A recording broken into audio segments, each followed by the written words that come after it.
तर तुम्हाला काय वाटतं की भारतामध्ये शिकवण्याचे काही चॅलेंजेस आहेत किंवा काही अडथळे आहेत जे तुम्ही फेस केले? की मला असं कधी झालं नाही की मला खूप अडथळे आलेत किंवा वर्गातलं किंवा असं खास करून. कारण काही मला असं वाटतं वेगळं होतं, माझी शिकवण्याची पद्धत वेगळी होती. की ज्या दिवशी आपल्याला वाटतं ना की मी काय तीर मारलाय त्या दिवशी आपण संपतो. कारण त्या दिवशी आपला प्रोग्रेस संपतो. म्हणजे जेव्हा तुम्हाला असं वाटतं की मला सगळं येतं किंवा माझ्या शिकवण्या पलीकडे आता आणखीन काही राहिलेलं नाहीये, मी सगळं गड जिंकला आहे, तेव्हा तुम्ही संपून जात. म्हणजे शिक्षिका असताना पण तुम्हाला बरंच काही शिकायला मिळालं? बरंच काही शिकायला मी अजून शिकते. There learning is more important than your teaching. आणि तुमचा कधी असा एक वाह्यात दिवस होता जेव्हा मुलांनी ऐकलंच नाही? कारण आमची टीचर वर्गात याच्याने म्हणायची तुमच्यासारखी मुलं मी कधीच बघितली नाही, मला कधीच शिकवायचं नाही माझ्या. नाही, एक तर मी असं कधी बोललेच नाही आणि मी बिलीव्हच नाही करत त्याच्यामध्ये. म्हणजे मी असं कधी झालं असतं, ऍक्च्युली झालं नाही, झालं असतं ते मी अंतर्मुखून विचार केला असतं की का असं.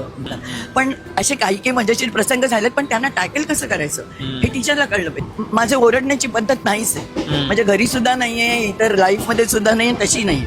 तर मग मी थांबते म्हणजे ऍक्च्युली थांबते. तर पहिल्या दिवशी सगळं केलं पाहिजे आपण, त्यांना कळलं पाहिजे की कुठल्या टाईपची टीचर आहे. ओरडून बिरडून अगदी असं तर मी अशी बोलतेच. एकदा मी सांगते तुला मजा अशी आहे की युजली व्हायचं नाही, पण शेवटच्या बाकावर एक मुलगी होती, ती चटकी वर बघत होती, खाली बघत होती, वर बघत होती, खाली बघत. आणि मी असं थोडंसं टाइम देते, जाऊन दे मग पकडूया म्हणजे असं नाही पकडूया. तर मी तिला एकदम अनअवेअर होती तेव्हा तिला विचारलं, up to where you have come in the story? She said what miss?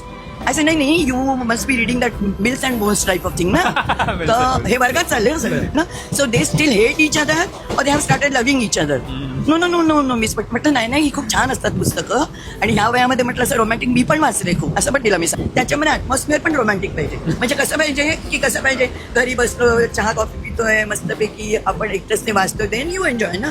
नाही ते नको. पुस्तकाची दुनिया अशी असते की त्याच्यात हरवण्यासाठी ॲटमॉस्फिअर लागत नाही.